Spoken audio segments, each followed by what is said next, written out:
Bismillahirrahmanirrahim. Assalamualaikum warahmatullahi wabarakatuh. Bapak Ibu sekalian, pada hari ini kita akan membicarakan tentang perizinan atau pengenalan izin-izin usaha bagi UMKM. Sebelum itu, perkenalan dulu, karena tidak kenal tidak sayang katanya, insya Allah.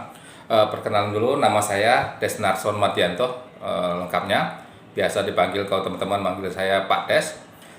Pekerjaan saya adalah salah seorang dari konsultan PLUT KUMKM Provinsi Jambi, di Kota Jambi.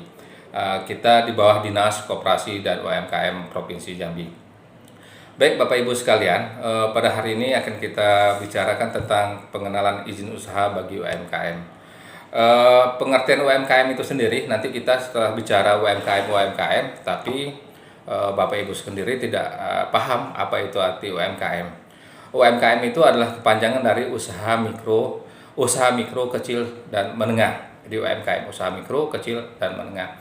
Apa kriterianya? Nanti kita akan bicarakan kriteria. Sebelum masuk ke kriteria, usaha mikro itu mungkin Bapak-Bapak Ibu sekalian masuk dalam kriteria usaha mikro ini. Usaha mikro itu adalah usaha produktif milik orang per orang atau badan usaha yang memenuhi kriteria mikro. Arti ada kriteria mikronya. Kemudian usaha kecil, apa itu usaha kecil? Usaha kecil adalah usaha ekonomi produktif yang berdiri sendiri, yang dilakukan oleh orang per orang atau badan usaha yang memenuhi kriteria usaha kecil. Begitu juga usaha menengah. Ada kriteria memenuhi kriteria usaha menengahnya. Jadi intinya adalah UMKM itu adalah usaha, pertama sekali adalah usaha produktif. Jadi Bapak Ibu sekalian, usahanya terus menerus produktif, kemudian juga memenuhi kriteria mikro, menengah atau kecil. Kemudian kalau usaha mikro, kriterianya itu menurut Undang-Undang 20 tahun 2008, yaitu usaha mikro itu kekayaannya maksimal 50 juta dan penjualannya itu 300 juta. Sedangkan usaha kecil itu kekayaannya antara 50 sampai dengan 500 juta, kemudian penjualannya 300 sampai dengan 2,5 miliar. Sedangkan usaha menengah 500 juta sampai dengan 10 miliar itu kekayaannya, sedangkan penjualannya adalah 2,5 sampai dengan 50 miliar. Untuk kekayaan ini tidak termasuk tanah dan bangunan Bapak Ibu sekalian. Jadi kalau dihitung tanah dan bangunan mungkin nanti usahanya berbeda, karena usaha mikro maksimal kekayaan 50 juta, dengan adanya tanah dan bangunan bisa jadi masuk usaha kecil, padahal dia masih kriteria mikro. Jadi tidak termasuk tanah dan bangunan. Nah, Bapak Ibu sekalian, jangan minder, sekali lagi jangan minder kita disebut UMKM. Kenapa? Wah, saya hanya UMKM. Tidak seperti itu. Kita UMKM itu sangat berperan dalam pembangunan khususnya untuk negara, bangsa dan Indonesia ini. Apa peran kita dalam pembangunan ini? Pertama, sebagai penopang pertumbuhan ekonomi. Kemudian penyerapan tenaga kerja. Bapak Ibu sekalian, kadangkala para kita pelaku usaha ini, UMKM ini, tidak menyadari bahwa kita sudah berperan dalam pembangunan ini. Kenapa? Misalkan dalam penyerapan tenaga kerja, kita kadangkala tidak menghitung ponakan. Mungkin kalau bapak-bapak itu, ibu-ibu yang punya ponakan yang kerja, mengajak ponakan, anak untuk bekerja. Nah, itu biasa bantu saja. Sebenarnya tidak seperti itu. Sebenarnya itu disebut dengan tenaga kerja, penyerapan tenaga kerja. Karena apa? Biasanya kan tidak mungkin tidak ada dikasih uang jajan bahasanya. Kalau sudah besar nanti ada gaji namanya.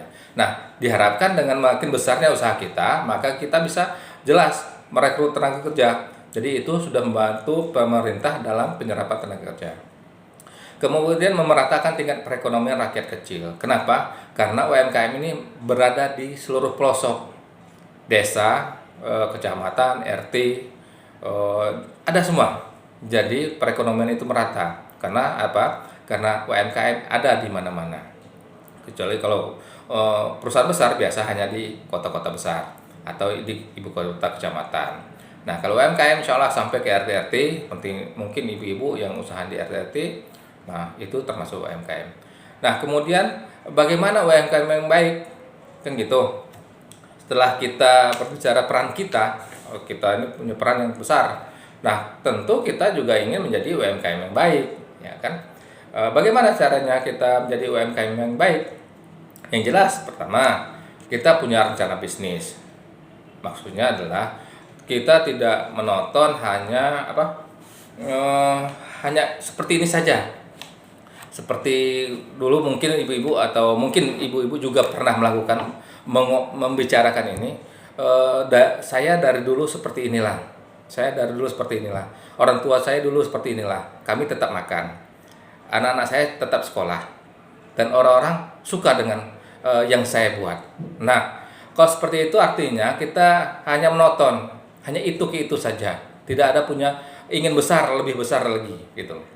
Jadi kita harus punya rencana bisnis, kita harus bisa besar, bagaimana ini bisa membesarkan usaha ini, kemudian tentu akibatnya adalah pendapatan bagi kita juga akan bertambah.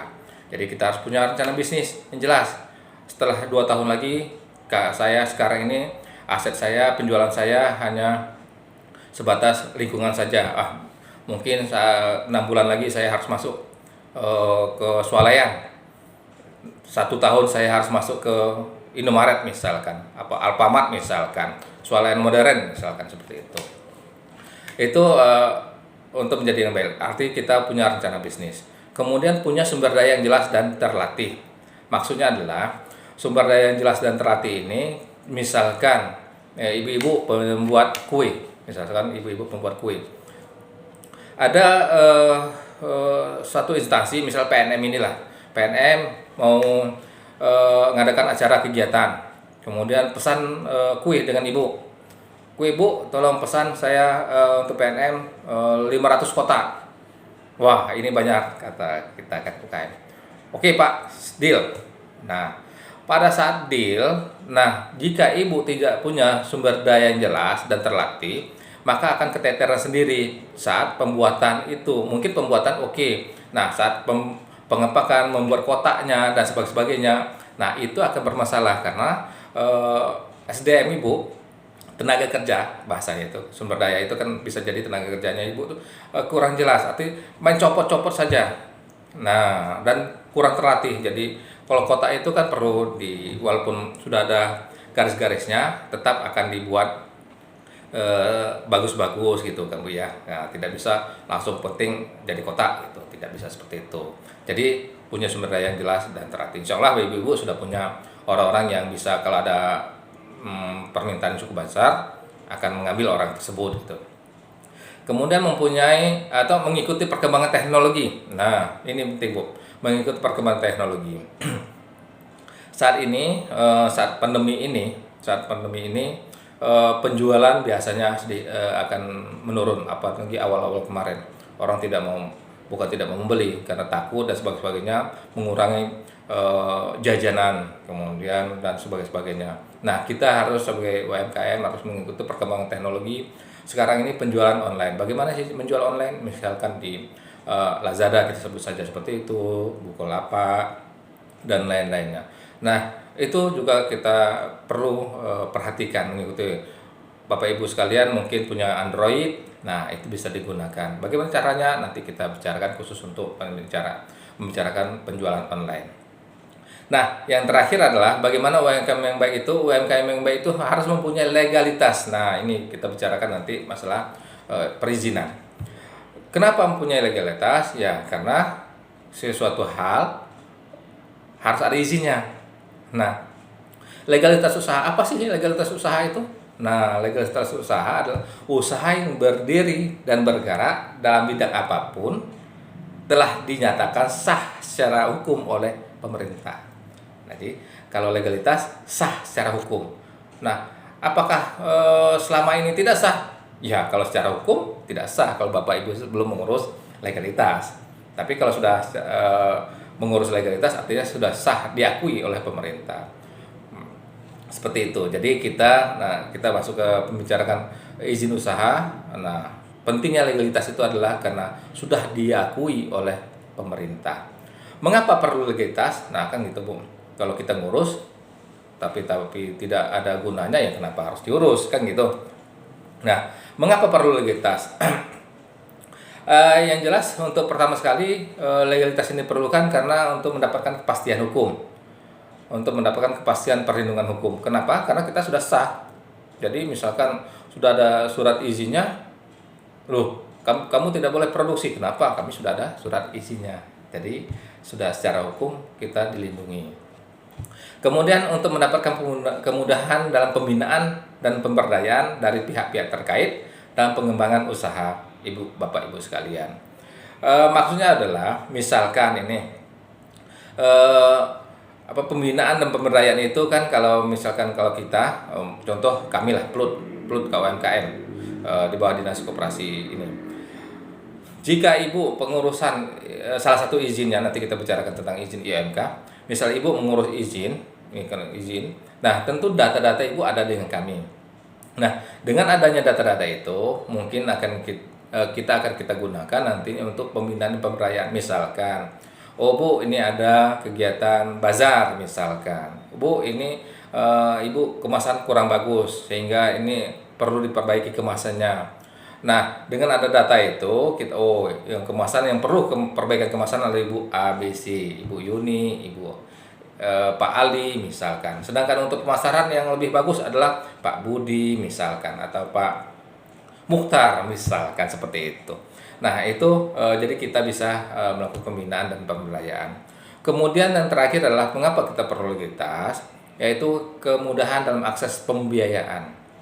Nah, ini mungkin Bapak Ibu sekalian pernah dengar PPUM yang dapat 2,4 juta kemarin, ya kan? Nah, pasti untuk pencairan kalau di BRI ya, karena kami juga mengajukan di BRI, mengajukan UMKM beberapa UMKM di BRI. Salah satu persyaratan untuk pencairan 2,4 juta itu adalah adanya legalitas. Legalitas dari siapa? Silahkan, mungkin dari Plut yang berupa UMK, kemudian dari Pak Lurah, mungkin ada dari camat, silahkan. Tapi kalau seandainya Bapak Ibu sudah memiliki izin usaha mikro, nah itu insya Allah lebih mudah prosesnya. Itu pengalaman kami di pengurusan di BRI dalam pencairan dana BPUM. Kemudian mungkin nanti kalau Ibu mengajukan KUR, kredit usaha rakyat di BRI, biasanya mereka akan meminta mana legalitasnya berupa izin usaha mikronya. Nah, itulah perlu legalitas. Jangan sampai nanti pas saat mau minjam baru ngurus. Nah, saya perlu izin ini, IUMK, perlu izin ini. Nah, sebaiknya diuruslah dari sekarang. Nah, kemudian apa saja sih jenis-jenis legalitas itu? Nah, Bapak Ibu sekalian, legalitas itu cukup banyak. Banyak sekali izin-izin yang harus kita ketahui. Salah diantaranya surat keterangan domisili usaha, SKDU, surat keterangan domisili usaha. Kemudian NPWP, nomor pokok wajib pajak. Kemudian izin IUMK, nah izin usaha mikro kecil. Kemudian ada namanya NIB, nomor induk berusaha. Izin PIRT. Nah, ini izin PIRT Bu ya, bukan izin PRT. Nah, jangan sampai salah pula nanti izin PRT. Nah, tidak ada izin PRT-nya. Izin PIRT, pangan industri rumah tangga. Kemudian ada lagi halal, izin BPOM, HO, izin usaha industri, tanda daftar industri dan sebagainya. Banyak itu. Nah, dari sekian banyak itu apakah ibu-ibu harus mengurus semua? Tentu tidak, karena harus disesuaikan juga dengan usaha yang ibu bapak geluti. Kalau usaha mikro apa saja? Nah, itu tidak seluruh usaha itu kita harus buat izin usahanya. Misal tanda daftar perusahaan, apakah perlu? Nah, tentu tidak perlu untuk usaha mikro. Bukan tidak perlu, belum perlu. Nah, maksudnya belum perlu. Untuk surat keterangan domisili usaha biasanya ini dikeluarkan oleh Pak Lurah, biasanya dikeluarkan oleh Lurah dan diketahui oleh camat, surat keterangan domisili usaha. Jadi domisili usaha. Kemudian NPWP, nomor pokok wajib pajak. Mungkin Bapak Ibu sudah paham lah tentang NPWP ini. Kemudian ada namanya IUMK, izin usaha mikro kecil. Nah, mungkin ini baru pengantar. nanti kita akan membicarakan khusus tentang UMK ini, bagaimana proses dan sebagainya. Apa itu UMK?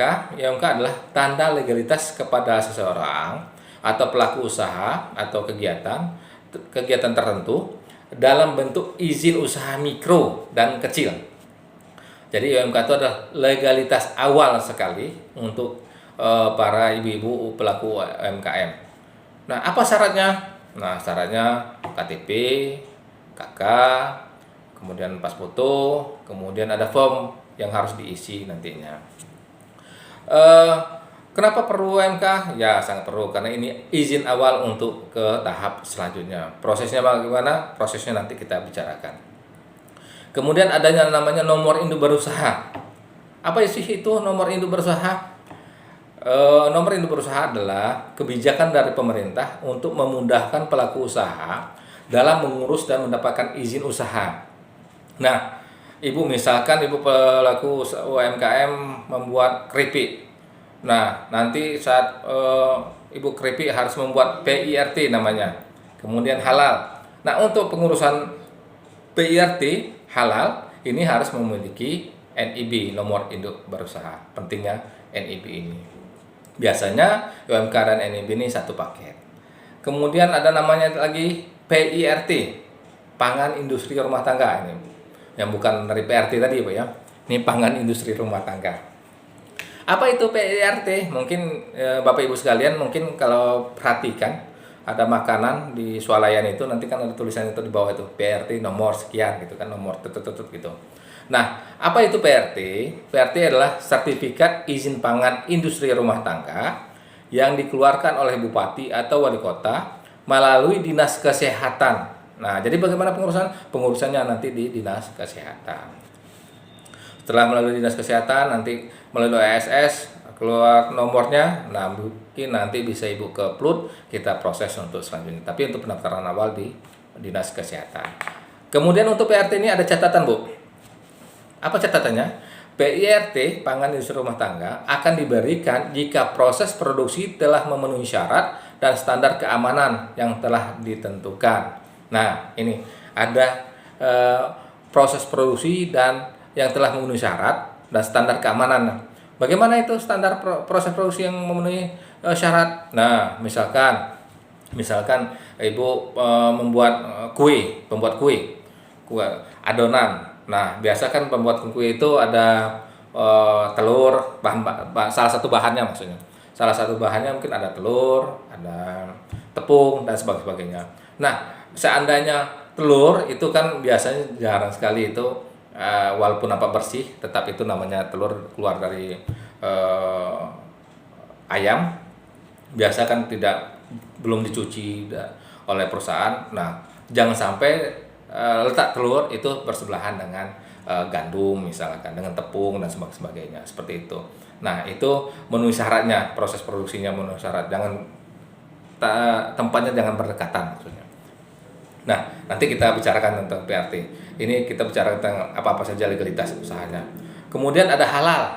Nah, halal ini adalah pengakuan kehalalan suatu produk yang dikeluarkan oleh BPJPH atau Badan Penyelenggara Jaminan Produk Halal berdasarkan fatwa yang tertulis yang dikeluarkan oleh MUI, Majelis Ulama Indonesia.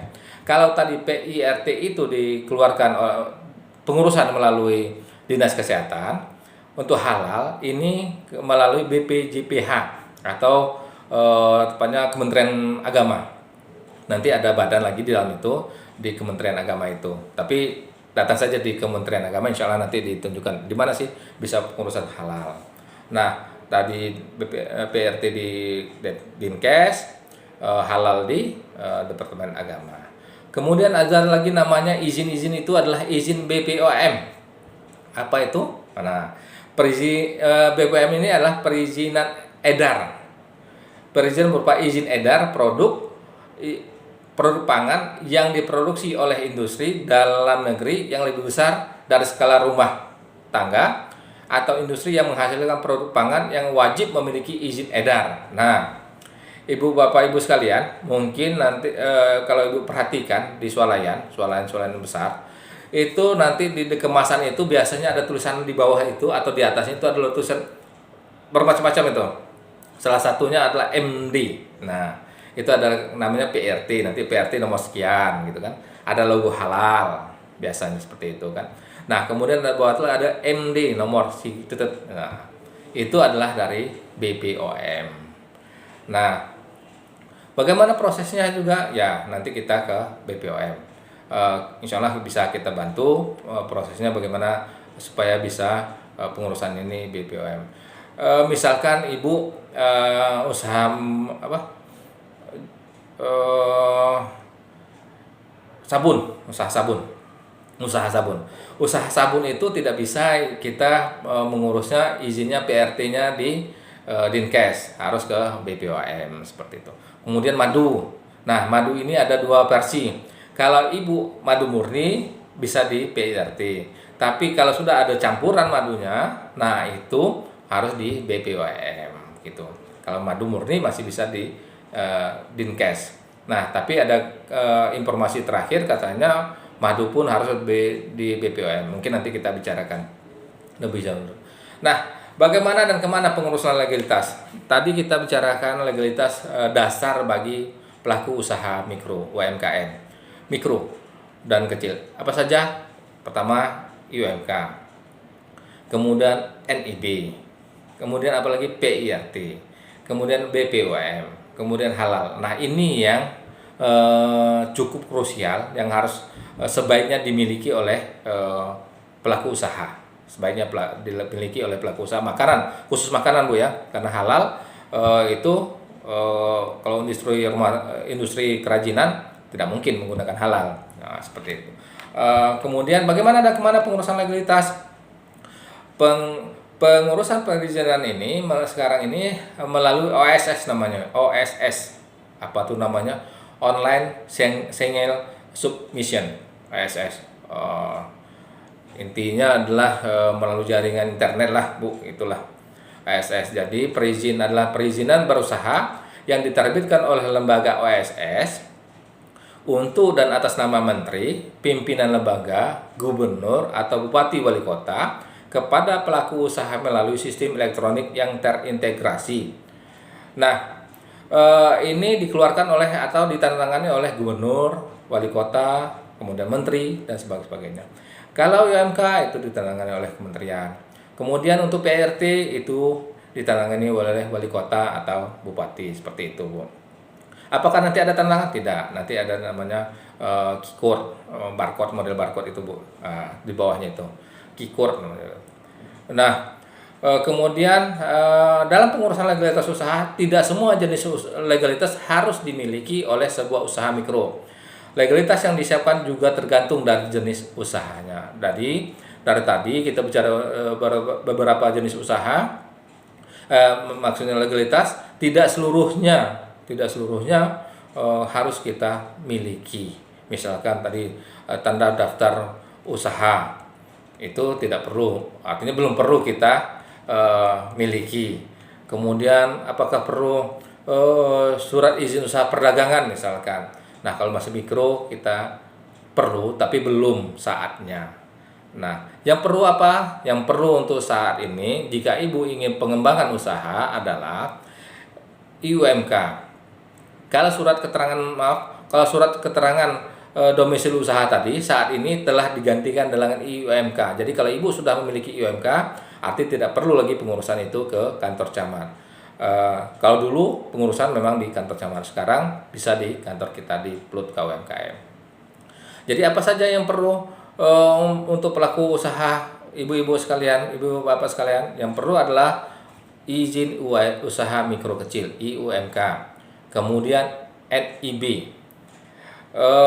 Ini perlu ngapa? Karena inilah dasar dari untuk bapak ibu sekalian untuk ke depannya. Pengurusan kemudian ada lagi namanya PRT, sertifikat halal, izin BPOM. Untuk izin PRT, sertifikat halal, izin BPOM ini memerlukan nomor induk berusaha. Itulah sebabnya harus Bapak Ibu sekalian untuk saat ini harus mengurus izin IUMK-nya. Kenapa? Karena akan terbit sekalian itu dengan nomor induk berusaha. Dengan terbitnya nomor induk berusaha, maka Bapak Ibu sekalian bisa melakukan pengurusan izin PIRT, kemudian bisa juga mengurus izin halal, sertifikasi halal, dan izin BPOM jika Ibu Bapak Ibu mau. Nah, mungkin itu dulu Bapak jenis kegiatan, jenis-jenis legalitas usaha yang harus Bapak Ibu ketahui dan apa saja yang harus Ibu Bapak yang penuhi untuk saat ini. Insya Allah semuanya perlu, tapi mungkin saatnya yang belum tepat. Jadi untuk saat ini hanya itu saja yang Bapak Ibu penuhi: IUMK, NIB, PRT, halal, BPOM. Krusialnya adalah sekarang ini adalah IUMK dan NIB untuk melangkah ke selanjutnya. Mungkin itu dulu yang bisa saya sampaikan. Terima kasih atas perhatian Bapak Ibu sekalian. Mohon maaf jika salah. Nanti kita lanjutkan dengan diskusi. Terima kasih. Assalamualaikum warahmatullahi wabarakatuh.